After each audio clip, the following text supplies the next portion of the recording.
Hello, meu nome é Giovana e esse aqui é o meu canal, que uma vez já falei sobre veganismo, na outra vez já falei sobre desenvolvimento pessoal, mas agora eu decidi falar sobre coisas que eu sei, coisas que eu tô aprendendo, enfim, a vida. E no vídeo de hoje eu decidi compartilhar com vocês o que eu gostaria de ter obtido conhecimento antes de ingressar na faculdade de Direito. Eu tenho certeza que o que eu vou falar para você neste vídeo, se você é um leigo no universo jurídico, vai salvar a tua graduação.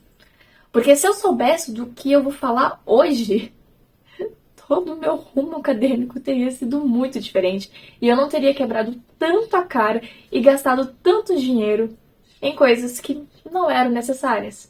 Gente, quando você sabe o que você está consumindo e para que servem determinadas coisas, você consegue até seguir um caminho com a cabeça mais leve, se preocupando com aquilo que é de fato essencial, ao invés de se preocupar com baboseirinhas.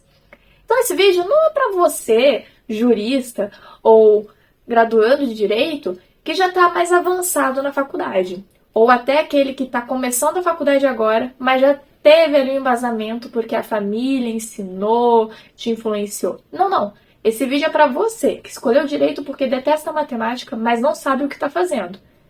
Esse vídeo vai te ajudar. Porque eu vou falar para você sobre o que são determinados materiais. O que é um Weidmecum, o que é um código, enfim, é o ABC, tá? Isso aqui é, alfabetização. Você entrou na faculdade, não sabe de nada, você vai saber agora. Então, bora começar o nosso vídeo. Primeiro de tudo, o que é o Weidmecum? Esse material, essa bíblia tão importante que tanto se fala no mundo jurídico. O Weidmecum nada mais e nada menos do que é um compilado organizado de leis. Ele pode ser tanto um mais geral quanto um mais específico. Então a gente tem o Weidmecum universitário, que é o Weidmecum que vai englobar os diversos tipos de códigos legislativos. Você vai ter dentro dele a Constituição, o Código Civil, o Código de Processo Civil, o Código Penal, o Código de Processo Penal, o Código Trabalhista. Você vai ter diversos códigos legislativos compilados e organizados dentro. Por isso que é um livro tão grande e com tanta informação. Por outro lado, nós temos o Weidmecum de matérias em específico. Então, ao invés de você comprar um generalista, você pode comprar um especializado, que vai ter ali dentro organizado todas as leis e regulamentações, como súmulas também, voltados para aquela matéria em específico. Então, temos, por exemplo, o Weidmecum de Direito Empresarial. Você vai ter a Constituição, o Código de Processo Civil, o Código Civil e todas as leis esparsas voltadas para a matéria de direito empresarial, bem como as súmulas voltadas para a matéria de direito empresarial. Temos o Weidmecum de direito tributário, temos o Weidmecum de direito trabalhista, temos o Weidmecum de direito constitucional. Existe uma infinidade de Weidmecuns por aí. Aí vem aquela pergunta: devo ou não devo comprar um Weidmecum no início da faculdade? Curta e grossa com você? Não. Sinceramente, não. Porque no início da faculdade você vai aprender mais a teoria. Você não vai mexer tanto ali com a lei. Pode até ser que um professor tenha uma exceção, ou pode até ser que na sua grade estudantil já comece ali a trazer essas matérias. Mas, sinceramente, a minha recomendação é: vê qual matéria que vai cair na prova. Se vai cair lei, imprima as leis no site do Planalto. Vai te custar muito mais barato e vai ficar muito mais leve para você carregar. Até porque o Weidmecum ele é um material caro e que muda frequentemente, porque as leis não param de se atualizar. Então não compensa. Sinceramente, por experiência, eu só fui comprar meu primeiro Weidmecum quando eu fui fazer a segunda fase da OAB. Mas isso fica para uma outra conversa. Agora que você já entendeu o que é um Weidmecum, vamos falar sobre os códigos legislativos. Os códigos legislativos são compilados de leis, na verdade, já falam que é a própria lei, né? É como se fosse um grande regulamento sobre uma matéria.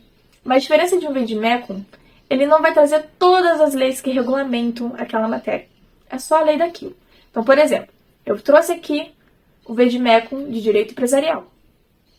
Não existe código empresarial. Mas vamos aqui brincar e imaginar que exista um código de direito empresarial. Só para você conseguir entender como que é um código legislativo, tá?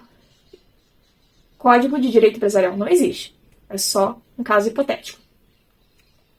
Enquanto um Vademecum de direito empresarial você vai ter todos os regulamentos que se voltam para o direito empresarial, em um código hipotético de direito empresarial, você não teria a Constituição, as leis esparsas, as súmulas, seria só um compiladinho mesmo ali das leis empresarial e fechou. Então a gente tem, agora falando a verdade, a gente tem Código de Direito Civil, Código de Direito Processual, Código Trabalhista, Código do Consumidor, tá? Mas se você comprar somente esses códigos, você não vai ganhar a Constituição, as súmulas juntos e outras legislações, tá? É só sobre aquela matéria ali bem específico, é um pouco incompleto, mas pode quebrar um galho ali para uma prova ou outra. Entretanto, ainda assim eu recomendo muito que se você for fazer uma prova e que exija leis específicas, vai no site do Planalto e imprima somente aquilo que é necessário para ter uma boa prova. De novo, vai te poupar dinheiro, energia e, enfim, peso na mochila ou na bolsa. Depende de como você vai para a faculdade. Tem gente que só leva a caneta, né? Eu não era essa aluna, eu era aquela que leva a mochila mesmo e vai com tudo. Bem, dito isso, nós temos as leis esparsas. As leis esparsas, elas são leis de matérias muito específicas, mas que não estão inseridas dentro de um código, elas não estão organizadas dentro de um código. Então, a gente tem, por exemplo, na área de direito empresarial, eu falo muito de direito empresarial porque é a área que eu tenho mais conhecimento. A gente tem a lei que regulamenta as startups, temos a lei de arbitragem, que é um processo extrajudicial, outra conversa. A gente tem leis de patentes, de marcas, elas não estão presentes dentro de um código, elas são leis soltas. E, só para fins de curiosidade, existe uma ordem de prioridade, uma hierarquia de leis. Primeiro, a gente tem a Constituição, então todas as leis têm que estar de acordo com a Constituição. E entre uma lei geral, que são essas dos códigos legislativos, e uma lei esparsa, a lei esparsa sobressai a lei geral, tá bom? Então, vamos supor que, hipoteticamente falando, numa lei civil esteja escrito, eu estou inventando isso, fulana, ela tem direito a R$2, mas numa lei esparsa esteja escrito que fulana tem direito a R$4. Qual que sobressai? A da lei esparsa. Fulano tem direito a R$4. Entendeu? Bem, então, você já entendeu aqui o que é um Vademecum, o que é um código legislativo e o que é uma lei esparsa. Vamos agora para as jurisprudências. Jurisprudências, o que é isso? É um conjunto de decisões formuladas por tribunais superiores e órgãos também judiciários que tratam de uma matéria específica. Ela tem o objetivo para que justamente não haja uma utilização errada ou equivocada de uma lei. Muitas leis, quando vocês começarem a estudar, ou caso vocês já estejam estudando, vocês vão perceber que elas não são tão claras quanto à sua utilização. Será que ela cabe nesse caso? Se escrever dessa forma aqui, usar ela, contextualizá-la dessa maneira aqui, ela até cabe. Para você não ter essa dúvida, consulte uma jurisprudência. Ali você vai ter muito claro como aquela lei deve ser utilizada e em qual caso, em qual matéria ela é aplicada e como ela é aplicada. Outra dica é que as jurisprudências elas podem sim mudar de tempos em tempos. Então, você, advogado, advogada que está assistindo esse vídeo, seja sempre atualizando as suas jurisprudências para ver se elas ainda estão atualizadas. É essa a palavra. Dito isso, uma confusão muito comum que infelizmente acontece é achar que jurisprudência e precedente são sinônimos, mas não são. Quanto à jurisprudência, é um conjunto de decisões de um tribunal superior. Os precedentes, eles tratam de um caso raro. Eu quero falar de uma forma bem informal aqui, sem juridiquês. O precedente, ele vai vir quando? Em um caso muito esquisito, não muito comum, não se sabe muito bem qual decisão ter sobre aquilo. Então, uma decisão inédita é formulada para aquele problema. É uma decisão nunca feita antes. É algo novo, porque aquele caso, aquele problema, ele é raro. Forma-se ali um precedente. Então, quando vier uma situação tão rara quanto aquela e similar àquela, você pode utilizar daquela decisão para embasar aquele caso também. Agora, vamos avançar para o final do nosso vídeo. Doutrinas. O que é uma doutrina jurídica em específico? Eu não estou aqui para falar de doutrina religiosa, né? Bem, doutrinas jurídicas, elas são estudos. Muitas vezes a gente no direito utiliza os livros, né? São estudos formulados por grandes especialistas na área. Doutores, pós-doutores, enfim. Que tratam de explicar teorias jurídicas, leis, enfim, a língua jurídica. Elas são essenciais para você entender melhor certos assuntos do direito. Então, você que está ingressando na faculdade agora e quer muito comprar um livro, opte por uma doutrina. Mas aí vem a questão, qual doutrina comprar? A bateria do meu celular caiu, mas não tem problema. Botei para carregar e a gente continua, que o vídeo já está chegando ao fim. Bem, estava falando sobre qual doutrina comprar. Se você já tem uma área de interesse, você já sabe então quais autores buscar. Já fica mais fácil. Então eu vou começar por esse ponto. Partindo do pressuposto que você já tem uma área de interesse, o próximo passo é conhecer os autores e buscar ler seus artigos publicados nos sites, para você conseguir identificar com qual estilo de escrita você se identifica mais. Porque nada adianta você gastar caro com um livro de um doutrinador só porque um professor, ou um amigo, ou até o seu chefe indicou, sendo que você não curte o estilo de escrita dele. Compreender e se identificar com a escrita do autor que você está lendo é essencial para a escolha da doutrina que você vai comprar. E a melhor forma de você descobrir isso é lendo as publicações deste autor, por meio dos artigos que existem diversos na internet. Posso te garantir que todo doutrinador tem ali algum artigo publicado, nem que seja no site do Migalhas. Enfim, agora, se você não sabe qual área seguir, eu recomendo você começar a ir naquela doutrina, na matéria que você tem mais dificuldade. Por quê? Para justamente aquilo não te atrapalhar na tua formação da faculdade.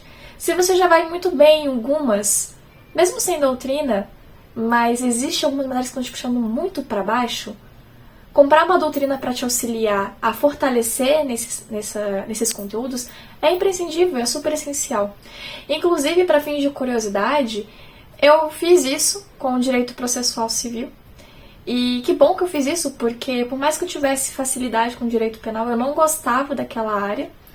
E a matéria que eu mais tinha dificuldade acabou se tornando a matéria que eu mais gostei.